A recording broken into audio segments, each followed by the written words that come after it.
এই প্রথম নির্বাচনের জন্য যমুনা অভিমুখে লং মার্চের হুঁশিয়ারি দেয়া হলো। সরকারের প্রতি বেশ কিছু দাবি ছুড়ে দেয়া হলো।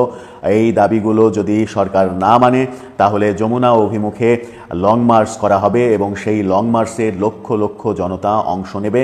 তখন সরকারকে পদত্যাগ করতে বাধ্য হতে হবে, এমন আশঙ্কা তৈরি হলো। আসসালামু আলাইকুম দর্শক, নতুন একটি সংবাদে আপনাদের সবাইকে স্বাগতম।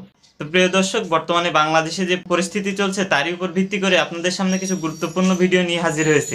তো ভিডিও শুরুটা দেখে আপনি বুঝতে পারছেন যে আজকের ভিডিওটা কতটা গুরুত্বপূর্ণ এবং কোন বিষয়টিকে ইঙ্গিত করছে। তো যারা ভিডিওটি অন করছেন তাদের বলবো আপনারা না টেনে পুরো ভিডিওটি দেখতে থাকুন, তাহলেই বুঝতে পারবেন আজকের ভিডিওটা কতটা গুরুত্বপূর্ণ এবং কোন বিষয়টিকে আসলে নির্দেশ করছে। তো আমি আর এই বিষয় নিয়ে বেশি কথা বলবো না, তো চলুন আমরা দেখে আসি সেই কাঙ্ক্ষিত ভিডিওগুলা। তার আগে বলবো, যারা এখনো পর্যন্ত চ্যানেলটি সাবস্ক্রাইব করেননি অবশ্যই চ্যানেলটি সাবস্ক্রাইব করে পাশে থাকা বেল আইকনটি ক্লিক করে রাখবেন। আর যারা ইতিমধ্যে চ্যানেলটি সাবস্ক্রাইব করে রেখেছেন তাদেরকে অসংখ্য ধন্যবাদ। তো চলুন দর্শক, ভিডিওটিতে একটি লাইক দিয়ে আমরা সবগুলো ভিডিওর আলোচনা ধারাবাহিকভাবে দেখে আসি। এই প্রথম নির্বাচনের জন্য যমুনা অভিমুখে লং মার্চের হুঁশিয়ারি দেয়া হলো। সরকারের প্রতি বেশ কিছু দাবি ছুড়ে দেয়া হলো। এই দাবিগুলো যদি সরকার না মানে তাহলে যমুনা অভিমুখে লং মার্চ করা হবে এবং সেই লং মার্চে লক্ষ লক্ষ জনতা অংশ নেবে। তখন সরকারকে পদত্যাগ করতে বাধ্য হতে হবে, এমন আশঙ্কা তৈরি হলো। এই প্রথমবারের মতো হুঙ্কার দেয়া হলো রাজনৈতিক মঞ্চ থেকে। এর আগে এতটা স্পষ্ট অবস্থান ব্যক্ত করা হয়নি কোনো রাজনৈতিক দলের অবস্থান থেকে। সরকারের করিডোর বন্দর দেয়া সহ অনেক কাজের সমালোচনা করা হলো এবং গতকালকে খুলনার তারুণ্যের সমাবেশ থেকে এরকম হুমকি দিলেন রাজনৈতিক নেতারা। যমুনা অভিমুখে লং মার্চের ঘোষণা আসছে যদি ডিসেম্বরে নির্বাচন কনফার্ম না করে এই সরকার, ডিসেম্বরে নির্বাচনের ডেট ঘোষণা করে রোডম্যাপ না দেয়, তাহলে যমুনা অভিমুখে লং মার্চ হবে। কি হতে চলেছে সামনের রাজনীতিতে সেই আলোচনায় করবে এই ভিডিওতে। থাকবেন পলিটিক্স টিভির নিয়মিত আয়োজনে।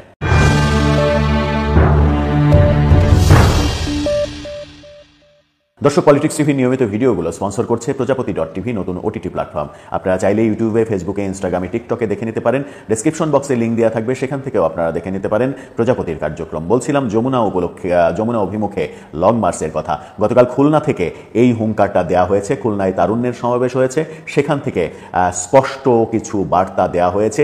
এর আগে কোনো রাজনৈতিক প্ল্যাটফর্ম থেকে এরকম স্পষ্ট বার্তা দেওয়া হয়নি। গতকালকে সেই ঘটনা বলার আগে আর একটা ঘটনাও বলি, সেটা হচ্ছে যে বিএনপির ভারপ্রাপ্ত চেয়ারম্যান তারেক রহমান বলেছেন স্পষ্ট করে, নিউজটা প্রথম আলো দিচ্ছে, আপনারা দেখে নিতে পারেন নিউজটা।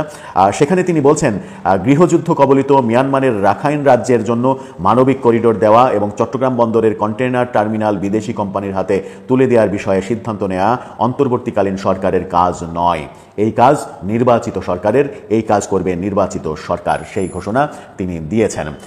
এবার চলে যায় গতকালকের তারুণ্যের সমাবেশে। গতকালকে তারুণ্যের সমাবেশ হয়েছে, বিএনপিরই তরুণদের একটা ইউনিট এই তারুণ্যের সমাবেশ করেছে খুলনাতে। সেই সমাবেশ থেকে হুঙ্কার দেয়া হয়েছে, অনেকগুলো প্রশ্ন সামনে নিয়ে আসা হয়েছে এবং বিএনপির এই সময়ের সবথেকে আলোচিত নেতা সালাউদ্দিন আহমেদ তিনি স্পষ্ট করে বিরোধী দলগুলোর অবস্থান জানিয়ে দিয়েছেন। কি জানালেন তিনি জানিয়েছেন যে করিডোর দেয়া, বন্দর দেয়া, নদী দেয়া, এটা দেয়া, ওটা দেয়া, বিদেশিদের বিভিন্ন কিছু দিয়ে দেয়া, এর ম্যান্ডেট ডক্টর ইউনূস সরকার আপনাকে কে দিয়েছে? জনগণ কি এই ম্যান্ডেট আপনাকে দিয়েছে?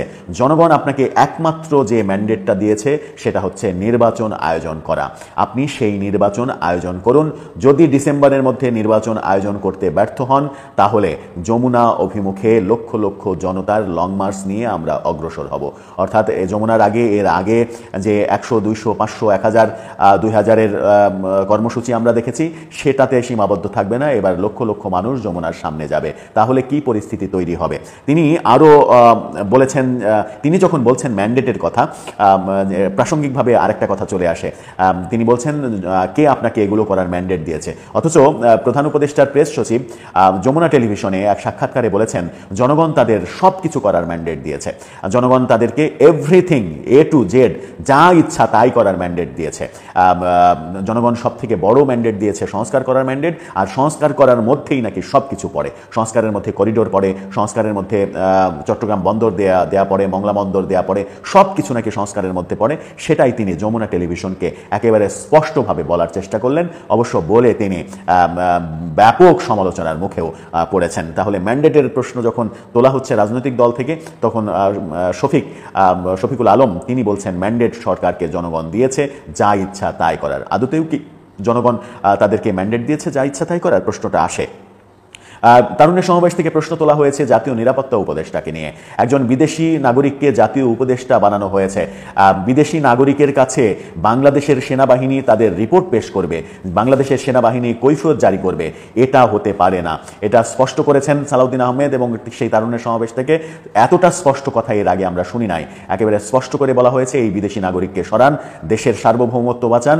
এই বিদেশি নাগরিক উঠে পড়ে লেগেছে করিডোর দেওয়ার জন্য, বন্দর দেওয়ার জন্য।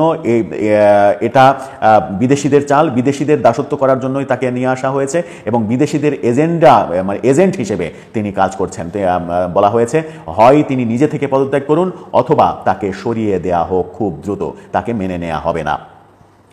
এছাড়া এনজিও মার্কা সরকারের কথা বলেছেন যে এনজিও মার্কা সরকার, এই এনজিও মার্কা সরকারকে সরান। এনসিপি 2 নেতা যারা সরকারে রয়েছে, সেটা ব্যাপারে এতদিন পরে স্পষ্টভাবে বলা হয়েছে যে এনসিপির 2 সদস্য সরকারে রয়েছে, তাদেরকে সরিয়ে দিন, তা না হলে সরকার তার নিরপেক্ষতা হারিয়ে ফেলবে। সরকারের নিরপেক্ষতা রাখতে তাদেরকে সরিয়ে দিতে হবে। তিনি সেখান থেকে বলা হয়েছে আপনি কি চান নির্বাচনের জন্য আপনার সাথে আমাদের দ্বন্দ্ব হোক? আপনি অবলীলায় নদীবন্দর, সমুদ্রবন্দর, করিডোর দিয়ে দিবেন, কে দিয়েছে ম্যান্ডেট? এই কথাটা বারবার রিপিট করেছেন তিনি। তিনি বলেছেন যে সরকারের মধ্যে ফ্যাসিবাদের দোসর যেমনি রয়েছে, তেমনি বিদেশিদের দোসর রয়েছে যারা করিডোর দেওয়ার জন্য এবং বন্দর দেওয়ার জন্য উঠে পড়ে লেগেছে। সেটা কোনোভাবেই সম্ভব হবে না। নির্বাচিত সরকার ছাড়া এই সরকারের কোনো ম্যান্ডেট নেই করিডোর দেওয়ার, বন্দর দেওয়ার, কোনো কিছু বিদেশিদের হাতে তুলে দেওয়ার। এই মুহূর্তে সরকার আসলে কোন পথে যাবে সেটা একটা মজার ব্যাপার। সরকারের বিরুদ্ধে এই প্রথম রাজনৈতিক প্ল্যাটফর্ম থেকে যমুনা অভিমুখে বড় ধরনের লং মার্চের ঘোষণা দেওয়া হলো, এবং জাতীয় নিরাপত্তা উপদেষ্টা, এনসিপির 2 ছাত্র উপদেষ্টা সহ সরকারের ভেতরে থাকা যারা থাকলে নিরপেক্ষতা হারাবে সরকার, তাদেরকে সরিয়ে দেওয়ার যে স্পষ্ট বার্তা, এই বার্তা এর আগে কখনো আসেনি। দর্শক, আপনার কি মনে হয় তারুণ্যের সমাবেশের মাধ্যমে বিএনপি আলাদা ধরনের একটা প্ল্যাটফর্ম তৈরি করে নতুন ধরনের বার্তা দিল? এই বার্তাতে বিএনপি কি সামনে এগোতে পারবে? আপনার মতামত জানিয়ে লিখতে পারেন আমাদের